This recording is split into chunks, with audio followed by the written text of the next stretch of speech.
What is up, everyone? It's the 9 to 5 millionaire. It's Aslam here. So I know I said this thing's happening at 1:30, but I'm sitting here with a busy lady. So our apologies if we're running a bit late. Yeah, it's okay? my fault. I was late. So I apologize. Yes. So guys, I just want to say this before we even get into the interview. Did you ever imagine that 5-6 years down the line you'd be 130,000 odd followers on Instagram? Yeah. Okay, Yeah. close to 50,000 followers on Facebook, Yeah. another 8,000 odd followers on YouTube, okay, some awards behind your name, Yes. right? Opened up, I think, for Kanye West at one point, Yeah. partied with Cardi B at some point. Yes. Did you ever imagine this while you and I were working in the bank way back when? I don't think I thought it would be that possible, but it's always just been one of those things, you know, those inkling things that have always been behind me, because I've always been one of those people who like to go out, be out on the weekend. Yeah. I was always kind of friends with people in the industry or the music industry at the point. So I didn't necessarily think that I would be where I am today. But I definitely knew that there was something within entertainment that I kind of had to dive into. And that was that thing that was always just like chirping on the side of me, like, okay, do you want to try it now? Do you want to try it later? And I had been postponing it for so long, even through varsity. Like, no, I need to stay the course. I need to finish varsity. I need to make sure I go work a 9 to 5. I need to make sure I get into corporate. So for me to actually see where this thing is kind of turned over is, I don't know, it's mind-boggling, but I'm happy. Awesome, That's what awesome. counts, yeah.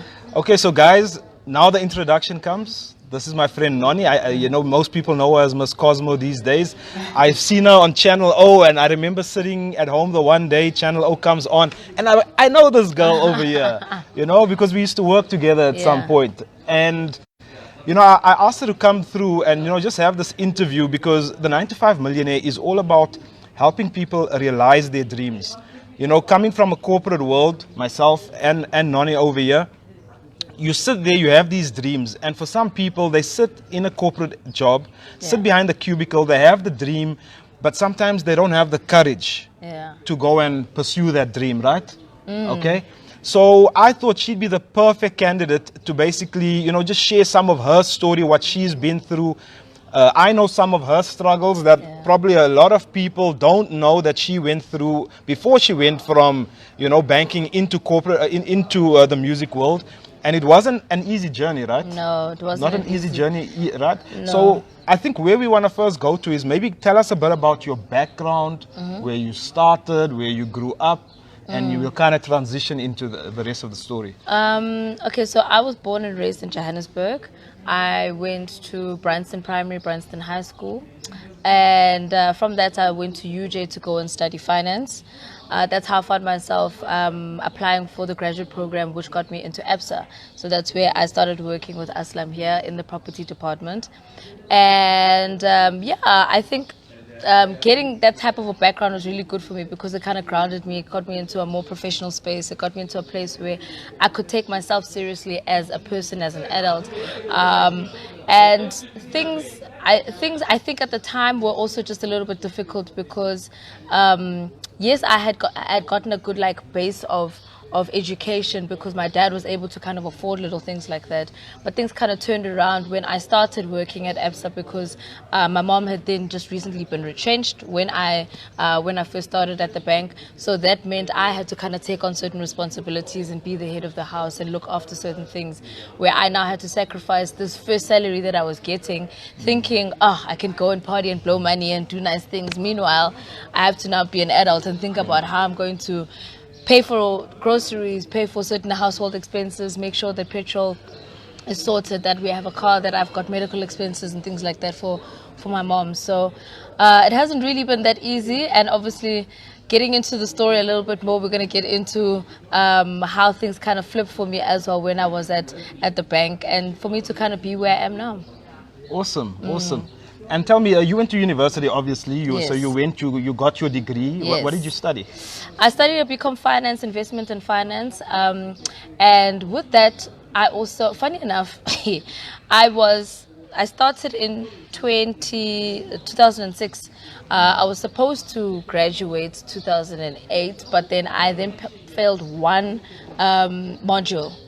So that one module kind of kept me back the 1 year. And it was so frustrating for me at the time because I had already been accepted for a graduate program at Liberty. And that was obviously off the base of my results at the time. Failed the one module, which also kind of meant that I kind of had to stay back 1 year. But I'm telling you now that I think God works in whatever mysterious ways, because yes, I had gotten that graduate program approval, but I don't think it's something that I wanted to stay in, because then I would have found myself in the insurance industry, and I don't think it's what I wanted to do. Because then later, once I did pass that one module, was then when I got the ABSA graduate program, and I think it was a much better position for me to get into, much better field, especially for my studying finance. I wasn't necessarily into the insurance thing. So little things like that kind of, you'll get a bit of a hurdle, but then once you get back on your feet, you realize that things work out the way that they meant to, Okay, awesome. And tell me, when you got into corporate, how did you find it? Like, I mean, you've got your first job, you're adjusting to the corporate life. Yeah. Did you already have this dream of becoming a musician, or? Not at all.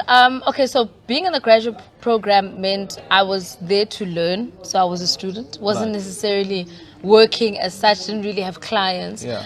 So at that point in time was when a friend of mine had suggested that I take DJ lessons, because I used to make like these compilations. I've been making them since high school, so it wasn't necessarily like a random thing that I decided to start doing. So I'd been making these compilations. You know when you buy a CD and you only like 2 or 3 songs. Okay. So for me, I used to take those 2 or 3 songs from different types of albums, or whatever, and then make my own compilations. Burn those CDs. I know it was illegal back then. Don't do it anymore. Don't do that now. But I used to make these compilations, and then I'd have them, obviously that carried over into varsity when I had my car, and then I would obviously play them in the car.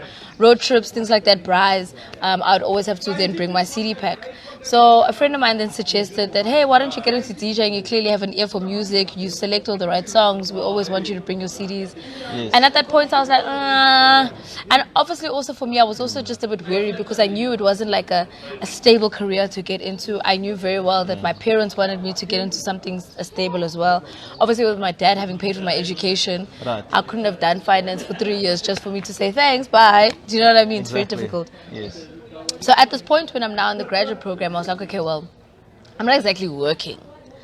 So surely I could, maybe do this hobby or this thing on the side to kind of see where it takes me with my spare time, where I'm not necessarily too focused on work at that present moment, which was when I started the DJing lessons. So that's when I went to Fuse Academy by DJ Zinhle.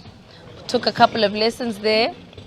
And that kind of grew into where I am now, because that got me into obviously learning the DJing, making my contacts within the certain clubs and places where I used to party all the time, and then they got wind of the fact that I started DJing. And at the time there was a need for females within the hip-hop space. There was literally nobody. There weren't even that many female rappers. So I think it was just a misrepresentation of females within the hip-hop space to kind of take that and say, okay, what else are we going to do? So I kind of took that. I was like, hey, I'm still going to work. Don't get it twisted. Sure. I'll do this thing on the weekend, but Monday to Friday I'm still going to try and be the straight and narrow girl, And yeah, it kind of grew into what it is today. Obviously going to certain places, asking to get booked, and it's not like I was playing prime time. I was still very much playing early, where I was playing for the waiters when they're still cleaning up, or whether it's the end of the night, things like that. And I think things kind of progressed to today. So I just want to rewind back. Yeah. All right. So you get your degree, you get into the bank, you start working. Yes. Obviously, we meet, we become friends. You made a whole lot of friends in the bank. Yeah. I'm going to push you a little bit here, because I know that there's more to your story. Yeah. While working in the bank, you obviously were getting these gigs. Yeah. Were you finding it that it like kind of interferes with what were you kind of like feeling you're trading on two sides here? Yeah, I did. I think when things started getting a little bit serious for me was when things started getting a bit difficult to manage. I had started on YTKO, so I was the first breed of YTKO DJs. It was myself, Shimza, Just Mo, Josie Chave, and DJ Zandy. So they had headhunted us to kind of start on this mixed platform. Right. So at that point in time, I would literally just make sure that I get my work done. I'd even get to the station in my work clothes, whether all suited up, looking like I was going to a client to go and do my mix. Luckily, it was radio, so it's not like I needed to look a certain way. And with that, it started getting, obviously my popularity kind of grew as Miss Cosmo. So that meant I was busy Monday to Friday with stuff for the bank, but then obviously over the weekend, then it was the DJing stuff, because then I still had to put on this persona and be this brand. And at that point in time, obviously things are starting to elevate. People are starting to recognize me for my DJing, as well as my clients on the one side, obviously knowing me as the consultant at the bank. And at that point was when I started kind of feeling like I wasn't giving 100% to either of my jobs, where I was obviously trying to, take my liberties where I could within the 9 to 5 space. Luckily, being a consultant, you can kind of manage your own time. So that was a godsend for me, because I think if I was stuck at the office the whole time, it would have been a bit difficult to kind of maneuver. But over and above that, I think I tried to keep it as professional as possible to make sure that whatever I needed to do from a work perspective at the bank, I got done first before I went to go and do whatever errands I needed to do as a DJ. But it did get a bit difficult when things started clashing, time started clashing. I wasn't giving 100% to either the DJing or to the banking. And I think it started trading to a point where I needed to make a choice, I guess, Yeah. Okay.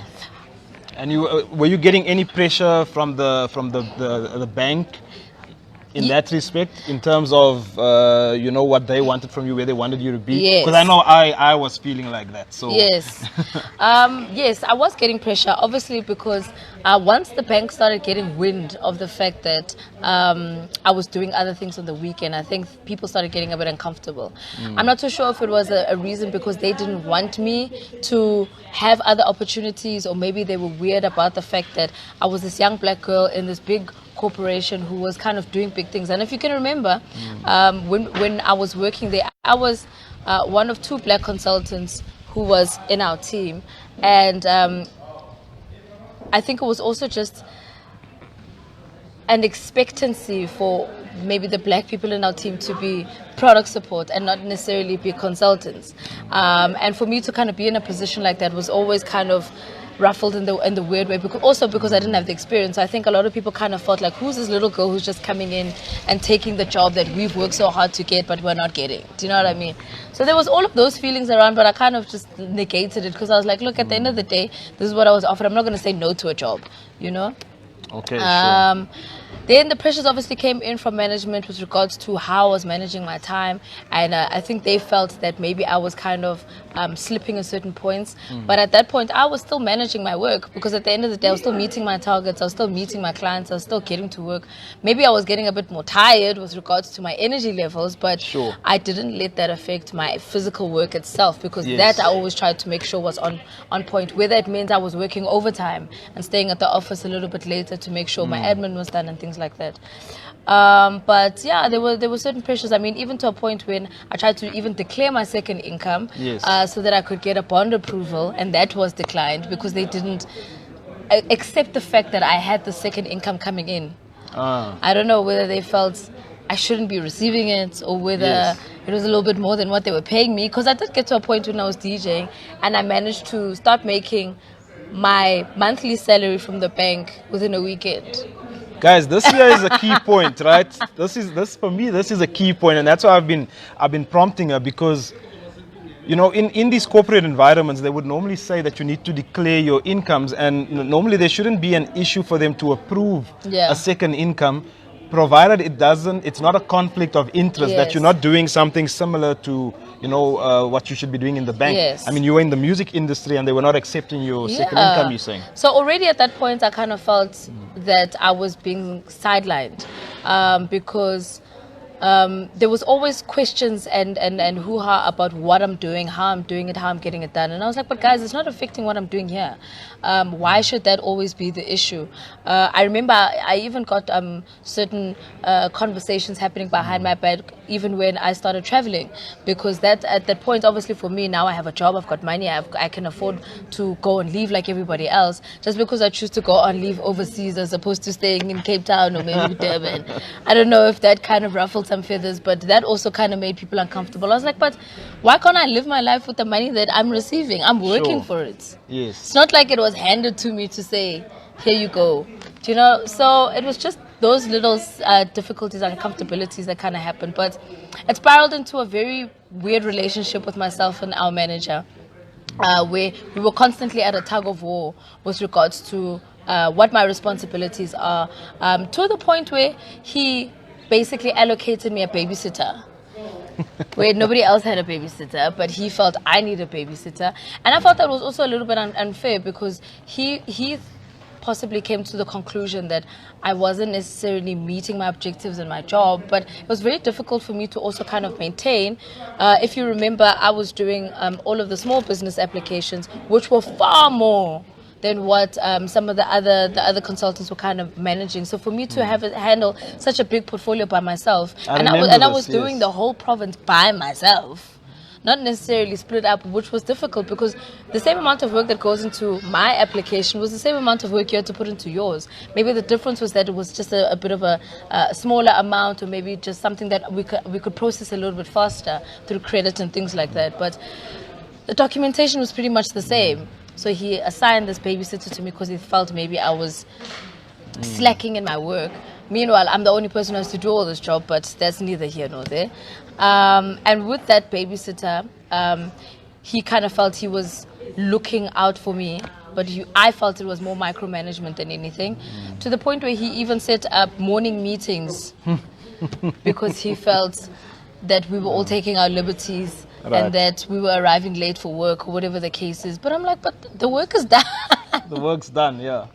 Are we supposed to be just desk reporters? But I don't know. You know what? I understand at some point as a manager, you kind of need to make sure that people are kind of keeping to their responsibilities. So I don't know if you picked up the transition of her energy. She went back into corporate mode, because isn't that how it is in corporate, right? We get to, if I can use the language, I mean, this is my channel, so I guess I can say what I want, right? Yes. We bitch and moan. Yes. To be honest. That's what we do in the corporate world, and we don't really take action to change our situations. Yeah. You did. Tell us about that transition out of the corporate world, moving into, doing your own thing. So my transition was it wasn't the typical, oh, I'm sick of this, I'm going to resign, bye. I wish it was that easy. It wasn't like that. Instead, this manager that I kept ruffling feathers with was always trying to find things to kind of pin on me. But I think if he found it difficult to do it with my work, because I always made sure my work was done. And I think there was the one day where I made the mistake. And I'll always own up to the fact that I was the one who kind of screwed up a bit, because at the end of the day, it was my stupid point to give him leverage to kind of use it against me. Right. And I mean, it was a Friday afternoon. I think most people kind of take their liberties and leave the office a little bit earlier than they're supposed to. My mistake was leaving the office and leaving my stuff there, my laptop, because I was supposed to come back and fetch it. Right. At that point, on that Friday afternoon, I went to go and run a personal errand. And obviously, I'm not supposed to do personal errands during work time. But my work was done. Everything was done. I made sure everything was sorted before I left. I just left my laptop. Obviously, that meant I had to come back. Coming back from that personal errand, stuck in Friday afternoon traffic, and trying to get into the CBD is not the easiest of things to do. At that point, my manager was waiting for me. Okay. And typically he would leave at like 2 o'clock, because we knew him by clockwork. 2 o'clock he was out the office. So I thought, by the time I get back he'll be gone. He was waiting for me, because he was waiting for me to slip up. Yes. He was waiting for that one thing. And I obviously lied about my whereabouts, because I wasn't supposed to be doing a personal errand. And the Monday after that, he kind of called me in with my babysitter again to try and find out what happened on that. Because I lied and said I went to go and see a client. Meanwhile, I didn't go and see a client. A month later, I was called in with HR. HR then asked me where I was on the particular day. I knew where this was going, because obviously, why now is this being brought up again? So at that point in time, then HR asked me my whereabouts, and I told the truth. So I didn't lie. And HR was like, oh, but that's not what you had said to your manager on such and such a day. I was like, yes, I did lie, because I was afraid of what his feedback or what his reaction would be about where I was. I shouldn't have been doing a personal errand. But our relationship hasn't been the easiest, so I wasn't comfortable enough to tell him the truth. Right. And obviously then that kind of spiraled into a position where it fast forwarded to my being suspended because on the basis of my being dishonest about my Okay. whereabouts. At this point now, I'm finding myself suspended, sitting at home for about 2 or 3 months. But at this point in time, luckily, because I had also kind of built my brand from a DJing perspective, Yes. that was also kind of sustaining me with regards to giving me time to kind of work on my brand, giving me It was a blessing in disguise. it was a blessing in disguise, but it's not how I wanted to go out. Do you know what I mean? Because it's still Exactly. embarrassing at the end of the day. Yeah. So with that suspension, kind of then decided, okay, I'm going to take on this chance for me to go and DJ full time. And at that point was kind of the peak of my career because I had just joined 5FM. So for me, it was now I'm on a national radio station. I was still doing stuff at Channel O. Right. So Channel O was also still picking up, and my brand was growing from that perspective. So I figured, here's the opportunity for me to try, and I was making more money than my salary. Wow. So it kind of made it easier to make the opportunity or to take the chance. The only difficulty is the stability because I didn't have that. Without a doubt, on the 20th, I'm getting a salary. Now I had to hustle to make sure that the money comes in on time to cover whatever expenses I had. Right. And at this point in time, I'm still looking after my family because, as I said, my mom was retrenched. So it just made it all that more difficult. Fast forward to a point where now where I had my disciplinary hearing, and then the bank decided that I deserved to be dismissed on the basis of my dishonesty because I lied about my whereabouts. Yes. Not my work, not that I stole anything, not that I was fraudulent, not that I did anything untoward towards the bank. It was just I ran a personal errand and came back. And here I am. But then I didn't take it lying down because I knew I had opportunities, things like the CCMA, which I encourage a lot of people, if you find yourself in this position, use that platform because it does work in a more objective favor. So I did do an application to the CCMA, went through the whole process. It is a bit lengthy, it does take too long. And yeah, I took it through to my case to the CCMA for about 6 months. It was a back and forth mediation. And the shitty thing about these things, sorry for swearing, these things about the CCMA is that they don't tell you that you're not allowed legal representation. Okay. So yeah, if you're a union member, your union member can come and represent you, but they don't really have all the skills. Yes, so if you're in a exactly. specific position, they can only help you to a certain point. My union member didn't help me at all in my disciplinary hearing. Yes. Like he was there, he tried to kind of argue, but I also felt like he gave up halfway through. Do you know what I mean? Sure. So at this point when I'm going through now to the CCMA was when I felt, okay, well, let me at least get a lawyer involved. A friend of mine's a labor lawyer, asked for some information, asked for some feedback. And at that point I was told I couldn't have a lawyer. But I needed to argue my own case. But then the bank then sends their representation from the bank's perspective. Now this person can be anybody from the bank. That means it's not my manager who was representing himself. It was a member from HR. Yes. Whose job is it every day to go to the CCMA and learn how to they know how to fight these cases. Sure. So already I'm at a downfall because You're at a disadvantage. Correct. I'm fighting against somebody who does this on a daily basis. So at that point, it was a back and forth, obviously with getting my advice from my labor lawyer friend, luckily. But I was literally arguing my own case the whole time. Wow. Fast forward to the point where we needed to kind of get a conclusion to the case. The judge the mediator who was mediating the case could see that it was just a personal spat that didn't necessarily need to happen or needed to be taken to the point of my being dismissed, let alone being, let alone coming to the CCMA. And I get it from a code of conduct perspective from the bank. They said that you're not allowed to be dishonest, but I think there needs to be ways that they weigh it up because you can't necessarily say one person who told a white lie is the same as a person who fraudulently lied about stealing 2 million rand from the bank. Do you know what I mean? But nonetheless, I ended up winning my case and brought it back to. Well, I was told to go back to work. I chose not to because I was like, well, I'm not going to go back to that department where I'm dealing with somebody who doesn't want me there. I think he was left with egg on his face, so I was happy about that. And I ended up resigning. Wow. Okay. Yeah. So, guys, this is what I'm talking about. This was obviously a struggle for her to, to pursue her dream. It wasn't something that was easy. Yeah. I'm sure that, right now it sounds easy rolling off the tongue. Yeah. But I'm sure you were going through a tremendous amount of Yeah. emotional and mental stress, right? Yeah. I'm sure. Okay. But on the positive side, your side hustle was taking off. Yes. And this is why I'm always of the opinion that no matter who you are, whether you were a consultant, an attorney, an accountant working in a corporate, you should always have a plan B. Yes. Always be working on your plan B, because it's very difficult to move.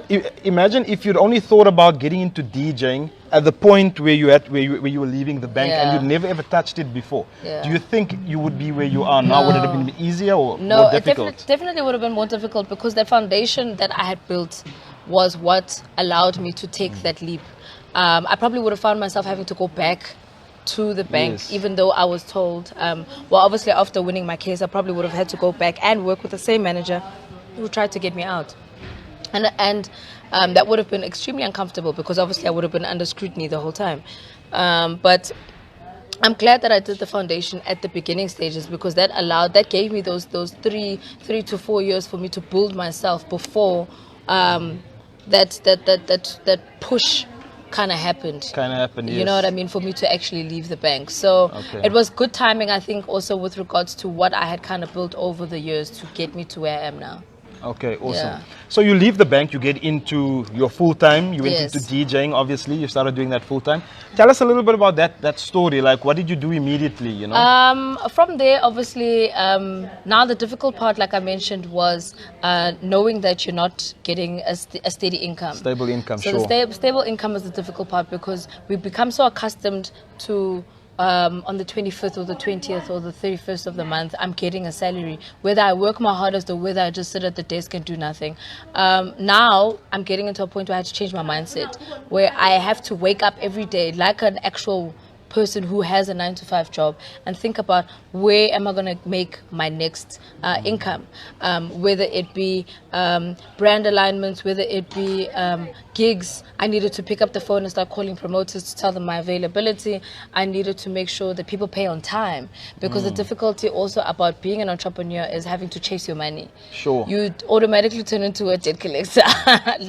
And that's in all industries, not just the music industry, because I see that as well with other people who maybe are in construction. I'm raising my or whatever hand. the case I'm raising is. my hand. Exactly. So you end up being a debt collector because you constantly have to fight people for your money. But you also can't say, I don't work unless I have money, because you also find yourself in that tug of war of, do I do the job and then lose the money that will come maybe after the job, or do I stand my ground and then say, no, I'm not going to get any, or I'm not going to do any of the work unless I get upfront payment. Sometimes you don't get those opportunities. So it's a bit of a calculated risk you need to kind of play with. But over and above that, I think I kind of took myself into that professional state and said, okay, now that I understand how to be a professional from the experience from the bank, how do I incorporate that into myself as a DJ to become a business? Sure. And I think that those were the important lessons that I kind of learned from being in the bank, is how to manage myself professionally. Little things like being able to send an email go a long way, because you're working now with bigger brands, you're working with people who want to take you seriously, corporate gigs and things like that. Not necessarily the club owner on the in Santon or whatever the case is. There's different types of people Right. that you could get the work from, so arriving on time, looking presentable, making sure that I know what I'm doing, and making sure that I provide the service that they're paying for. Those things were important for me. Practicing how to DJ, certain things like that. So those were very important for me to elevate myself to the next level. Over and above that, of course, it's also then things like exploiting my different channels, whether it be social media, whether it be my brand placement at events and things like that, taking pictures of people. Those things are very important because then it carries on, whether it be word of mouth of how I'm playing, Yes. things like that. So for me, it was just about, okay, how do I elevate? How do I make this thing a worthwhile job? And tell I had me, to incorporate that, obviously, yeah. the industry you got into is not an easy industry. I mean, you were one of probably the first female hip hop DJ Yeah. in the country. I can't imagine that was an easy journey for you, and just you were just flooded with this acceptance. Yeah. So tell us about that challenge. Yeah, so that was very difficult. Luckily, like I mentioned in the beginning, was that because I used to party quite often, I knew some of the DJs and some of the promoters, but that was still a very small group of people. It wasn't like the entire entertainment industry. Now it gets to a point where I'm on a national platform. I'm on a platform that should have been given to a guy, because those were some of the challenges I was also still facing while I was going through my bank debacle. I was also then dealing with the acceptance part of my having joined the radio station, where initially C Live was doing the radio show. So for them, it's always been a man's job to be doing a hip hop show. Right. Now comes in this female, so for them now it's now the doubt of, can she really pull it off? What does she know about hip hop? What does she know? Yeah. Can she actually You're such an inspiration. We can't see the screen because the sun's kind of playing against us, but they're saying you're such an inspiration. Thank you Awesome. so much. So I needed to prove myself and double time and make sure that people understood that I did my research. I knew what I was talking about. I made sure that the show was constructive. I was obviously going through, and at that point, Twitter was also starting to blow up. So I was starting to get all of these messages on social media about also just the difficulty even with the Channel O thing, because I know there were a lot of guys in the hip hop space who wanted that job to be on a TV platform to mix, but they gave it to me. Right. So it's constantly having to double time and prove myself each time to say I'm worthy of having this job. I'm worthy of being in this position. And even if I got booked at a gig, I always had to make sure that I played an astounding set every single time, because there'd always be one person in the crowd who would either look back and be like, oh my gosh, there's actually a girl playing, as if it was a myth for us to have female DJs. Right. But over and above that, I think it also kind of sets a precedent to say that girls can do it too. And that's one of the fights that I was trying to make, is for people to understand that as females, we are just as good at these jobs as much as the guys are. Sure. Yeah. Okay. How long did it take you from the time you left? Because you left the bank around 2014, I think, Yeah. 2013. Yeah. Then you went through all these challenges. At what point did the 5FM happen?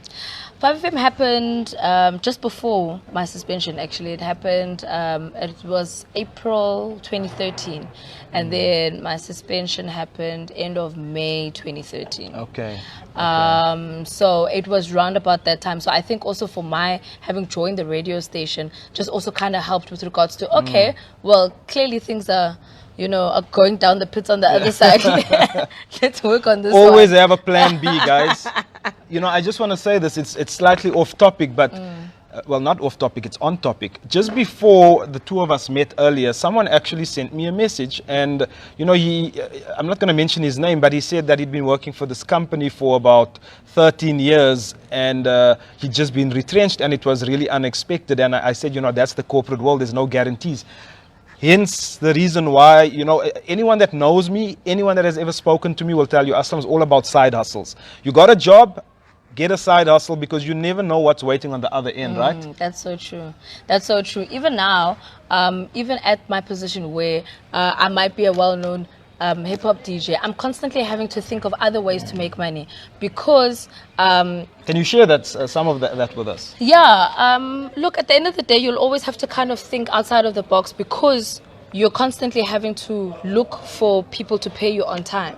So the mere fact that I'm on a radio station, the mere fact that at the time I was on TV, but that kind of ended with the program, were opportunities for me to make money outside of just making money in the club. So it's always ways to kind of think of, okay, this is my brand, this is what I'm trying to sell. How else can I make money within my brand? Whether it be social media, whether it be appearances, whether it be obviously the DJing, radio is a big aspect for me, because I know some people who are up and coming DJs are always like, how do I break through? What do I need to do? Those things kind of help with an income. For instance, maybe say sometimes there's quiet months, maybe say like July and winter when it's very quiet, January when there's no parties because people have spent their money in December. Having that extra income from those other avenues helps you sustain during those multiple seasonal streams times. of income, Do you know guys. what I mean? And I know a lot of DJs will also then have chosen to invest their money into different spaces as well, which kind of work in their favor. Where you'll find musicians, for instance, like the likes of Casper Nyovest, who is a rapper by trade, but over and above that, he's gone into opening a merchandise shop, so that's an extra income for him. Zinhle did the same thing as well with her watches, which actually sustained her when she was pregnant, where she couldn't DJ, but she was making money on that perspective, so that she could at least still manage her expenses. So it's about how you maneuver within your space and what works for you.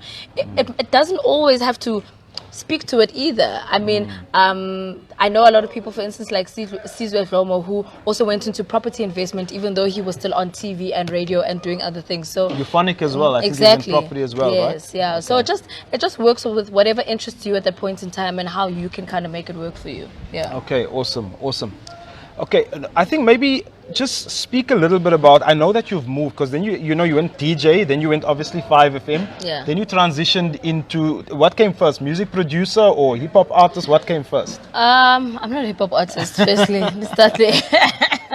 But it was the DJing first, then it got into I was doing the live mixing. So playing in the clubs, I went into radio mixing, going into the TV mixing, which was Channel O. That's when I got into radio presenting. When I left YFM, I obviously got into 5FM for the radio presenting. And then from there, it was... and then it's now the music production. Okay. I still do some TV stuff here and there, but it's not like really consistent stuff, because TV takes a lot of time. I don't have any issue for that. I don't know how people do that, but yeah, then I got into music production. So I've released a couple of singles, and yeah, man, and I'm enjoying this new journey. I think that's the one thing that I'm enjoying about constantly creating and constantly finding the next best thing is, what else can I do to elevate my brand? And music seemed to be the next best thing for me. I know a lot of DJs had started way before I did, but I took my time because I was still perfecting the radio aspect of my career. I was still perfecting everything else around my brand. So I didn't want to rush it. I think what was important for me was, let's get the basis right, and then we can then move on to the next. So music production is the new thing for me, and it's really exciting. I mean, I've taken on learning a new instrument now. Nice. Little things like that are starting to elevate, because as a musician, you also want to be able to understand exactly what you're getting into, you know what I mean? So I like what you said earlier, and I just want to touch on this. You said that you actually joined a sort of academy, a DJing school, to go and learn this craft. So it's not something you were doing from 11 years old. No. You got into it a bit later in life, whereas some people get into it much earlier. Yeah. How important was it to go out and get a mentor and get a skill set? I'm a big advocate for education. So for me, I always feel if you want to take on a skill, you need to have some sort of education behind it. And I'm not saying formal education by virtue of going to university or whatever. Whatever you're trying to learn, perfected by somebody kind of teaching you so that you understand the basics. And that's what I learned by going to Fuse Academy, was that I learned the basics of what is DJing, how to mix, what is a BPM, how to, do you know what I mean? Those little skills, which some people try to sit and just figure out on their own, which takes a little bit longer than actually having someone say to you, these are the basics, this is how you can get yourself through. So that for me was very important to kind of learn, and I'm doing that now even with my piano lessons, where I'm taking actual lessons with a professional teacher to learn the basics of how a melody is created before you actually make a song, so that when I now get into music production, because I could easily just play around with buttons on a computer, but to understand how those sounds come together by doing my piano lessons makes it that much better for me to then create a better melody than what I would if I was just finder on the computer. Do you know what I mean? So how much of time would you say you spend? Because this is, to me, this sounds like practice. Yes. It's practice. Practice is definitely important, yeah. How much time would you say you actually spend practicing? Practicing, I would say well, now because of I'm taking piano lessons, so I'm trying to do it at least an hour a day. But with the DJing, because I've been doing it for so many years, maybe say like once a week. If there's maybe say a new song out and I want to figure it out and make sure that I mix it in correctly, things like that. But yeah, I think practice is very important, especially if you're up and coming, because you want to make sure that you present your best foot when you're being booked by somebody, because that could be your only opportunity that you have to kind of shine, and you don't want to screw that up for the first time, you know. So, Noni, thanks so much for that. That's a lot of valuable information. I think where I want to end off is, you know, this channel is not necessarily only focused on one particular area of business. I have a belief that success principles, like I said earlier, they're universal. Yeah. You know, so I like to end off these interviews, and whether it's 3 tips or 5, it's completely up to you. I give you carte blanche. But anyone that's looking to pursue a dream, what would you say your ingredients for success are? My ingredients, I think I've got 3 basic principles, which would be take calculated risks, and calculated being highlighted there. Don't just jump. You need to make sure that your jump is verified, because I think a lot of people are too scared to take a chance. And I always say, what's the worst that can happen? Someone will say no, but you didn't die. Sure. You take the no, you learn from it. I learned from a lot of my mistakes. I've made plenty of mistakes in my time. And I think the one thing that's always kind of kept me afloat is being able to go back and reflect and say, okay, where did I go wrong? So that I can better it the next time. Sure. So take those calculated risks, having learned from your mistakes, and continue to learn in your journey as well, because that's the most important thing. I would also then say hard work. You can have a door open for you, but if you're not going to work hard, you're not going to keep it open. I think that's the most important thing. A lot of people take a lot of things for granted. A lot of people think just because I'm a DJ, they think I only work Friday to Sunday. No, I physically have to wake up on a Monday like everybody else, go to an office, open a laptop, and communicate to people, because how do I get my bookings on the weekend? Maybe let's touch on that, because maybe I was one of the guilty ones as well. You know, maybe and you can maybe save your other 2 or 3. Yeah. But just tell us, like, your week. Yeah. What does it look like? What is Noni's week? Ms. Cosmo's week? Okay, well, Monday is my day off because I work on the weekend. So I try to rest. I think rest is very important. A lot of people take that for granted. A lot of entrepreneurs burn out because they don't give themselves the opportunity to rest. And by rest, I'm not necessarily saying you need to go on holiday, but just like sit in your solidarity in your house, just like have silence, be able to gather yourself, and then continue with the week again. Tuesday is usually my admin day. So that's when I get up, I go to the office, I see my assistant, I see my PR manager, I see my manager. I find out what's happening, what happened. I feedback on what happened the weekend before. I find out what's happening on the weekend going ahead. Wednesdays, I typically have my lessons. So I do my piano lessons as well as my vocal lessons. I also go to gym in between all of this as well, because unfortunately I'm in a very plastic industry, so I need to make sure that I look good. Sure. Aslam knows I never walked 1 foot gym before, but now I have to get into it. And then Thursdays I usually have like meetings, interviews, things that I need to do from a PR perspective, because that usually happens going towards the weekend. And then I've also got a radio insert that I do on a Wednesday, so I need to make sure that I go to the station for that. I prepare my radio show on a Friday. I prepare my music on a Friday as well. So if I've got anything, new music that I need to play on the radio, I do that on a Friday. I also then download new music for the weekend. I also then practice that 1 week of practice that I do to make sure that I can kind of mix the music in properly on a Friday.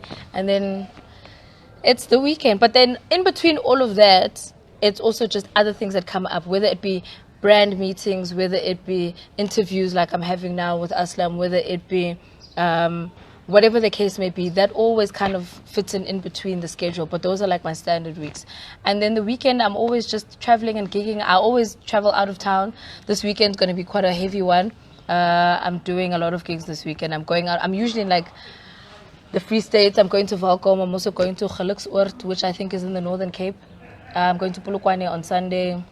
Busy. I'm always on the road. It's a very. That's why I have to rest on a Monday. Because yeah, you have to rest. Okay, so let's go to you. So you said it's basically calculated risk, hard work. Yes, calculated risk, hard work to make sure that you maintain the job that you have, and for me, perseverance as well. I know a lot of people kind of lose interest, or they lose that creativity, or they lose that will to kind of go on once they've gotten something. I don't know if it's complacency, or I don't know if it's just a loss of interest, but always find something to kind of keep you motivated, find something to kind of keep you going. And I think that ties in very much with perseverance. So for me, I'm always looking for what else can I do to elevate brand Miss Cosmo. I will never look at myself and say I've made it, because I always feel there's something I can do better, or there's something that I can achieve that I haven't really achieved as yet. Sure. So always kind of staying on my toes is very important. Awesome. Guys, I want to see if there's any questions on this. Great interview. Proud of you guys. Okay, awesome. Okay, I don't see any questions there.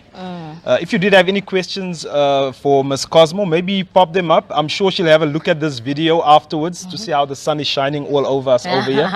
But Noni, I want to thank you for giving this time. Cool. Thank you so Really much for enjoyed having it. me. Yes. We way past handshakes. Right?